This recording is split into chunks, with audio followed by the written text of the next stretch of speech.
Merci, professeur. Je commencerai par remercier le comité d'organisation de nous avoir associés à ce panel et surtout l'honneur qui m'est fait d'être aux côtés du notre maître, le professeur Yamogo, par rapport à cette modération. Sans plus tarder, étant pris par les délais, nous allons appeler la communication 5, le docteur Koné, qui nous parlera du Covid-19 chez le personnel de santé au CT EPI de Donka en 2020. Profil épidémiologique et réinsertion sociale, socio-professionnelle. En 5 minutes, comme l'a dit le professeur, l'essentiel et le reste se fera dans la discussion. Je vous remercie. Donc, docteur Koné, you have the floor. Merci, Madame la Présidente.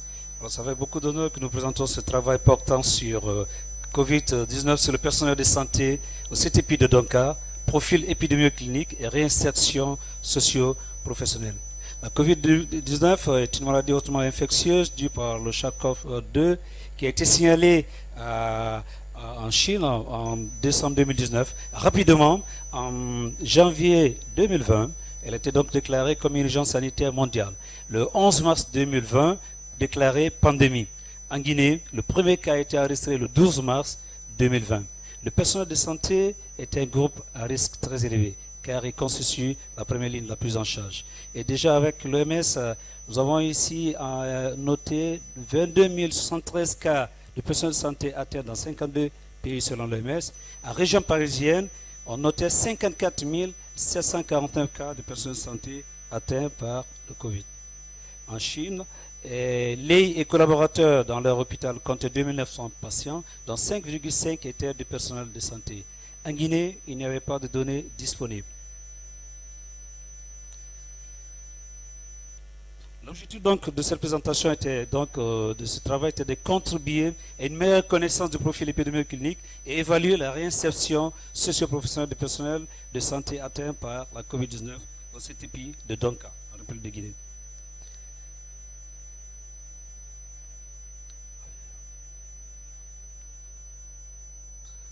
Alors, c'était donc une étude de rétrospective de type descriptif qui a eu lieu au CTP de Donka et du 31 mars au 1er octobre 2020. Alors, on était donc retenu dans ce travail, c'était tous les personnels de santé ayant donc un test de PCR positif, hospitalisés au suivi au centre de traitement épidémiologique de Donka, sans distinction de sexe, d'âge et de provenance, consentants, n'ont pas été inclus, c'était des personnes qui n'étaient pas consentantes, qui avaient des dossiers incomplets ou n'étaient pas joignables au téléphone. Alors, nous avons eu un volet prospectif, c'était l'entretien téléphonique du personnel de santé guéri par rapport à la réinsertion socio-professionnelle. Les valeurs étaient qualitatives et quantitatives.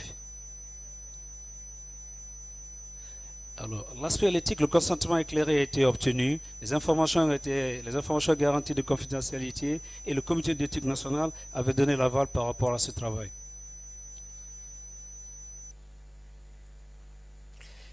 On note donc ici la prévalence de Covid-19 chez le personnel de santé était de 5,8%. Donc 222 personnes de santé étaient atteintes de Covid-19 pendant cette étude sur 3580 déclarés atteints de Covid dans la population. Donc les personnes de santé les plus touchées étaient les médecins, 43,2%, les infirmiers, 17,6%, et la clinique était surtout dominée par l'asthénie, la fièvre et la toux. Selon donc les circonstances de contamination. Alors dans notre travail, c'est-à-dire donc le contact avec une personne contaminée qui était le volet communautaire était de 39,1% des cas et la contamination en milieu sanitaire était de 30,3% des cas. Alors pour l'évaluation cette fois-ci de l'attitude des collègues, après donc l'hospitalisation, au retour du patient, du personnel de santé atteint et l'évaluation aussi de l'attitude de la famille après l'hospitalisation. Alors, notre travail nous a donc relaté que l'attitude a été bonne, très bonne au niveau de la famille, 42,1% des cas, satisfaisante au niveau de presque 39,8% des cas. Quant à la famille, l'attitude était très bonne après donc le retour du confrère médecin dans sa famille, 48,9% des cas. Cependant, on a noté une attitude très mauvaise dans 3 cas, 3,4% des cas. Alors, selon donc l'évolution, parce que nos patients, 96,4% des cas ont donc évolué de façon favorable, sont déclarés guéris. Cependant, nous avons enregistré 4 cas de décès, soit 1,8%.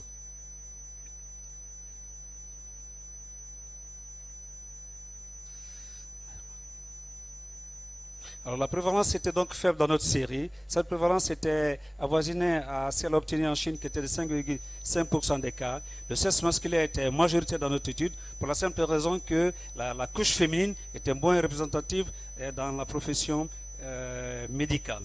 Donc en Inde, on notait aussi 59,6% des cas des personnes atteintes parmi les personnels étaient des hommes. Alors, côté ici, en Tunisie, donc, on notait l'âge moyen, notre âge était superposable à l'âge moyen obtenu chez nos collègues. Le Tunisien notait 44,72% des cas. Et le motif de consultation le plus fréquent était l'asthénie, les céphalées. Cependant, en Chine, ils avaient noté une prédominance de la fièvre, la toux, la fatigue dans leur série. La contamination, donc, l'exposition professionnelle et communautaire était donc le plus noté dans 80% des cas.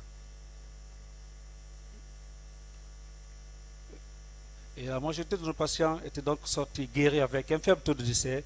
Et en Chine, on notait un cas de décès sur les 31 cas de personnel de santé qui étaient atteints. En conclusion, la prévalence de la COVID-19 sur les personnels de santé était faible dans notre série au CTP de Dakar, République de Guinée. Et l'infection était souvent asymptomatique, voire post-symptomatique.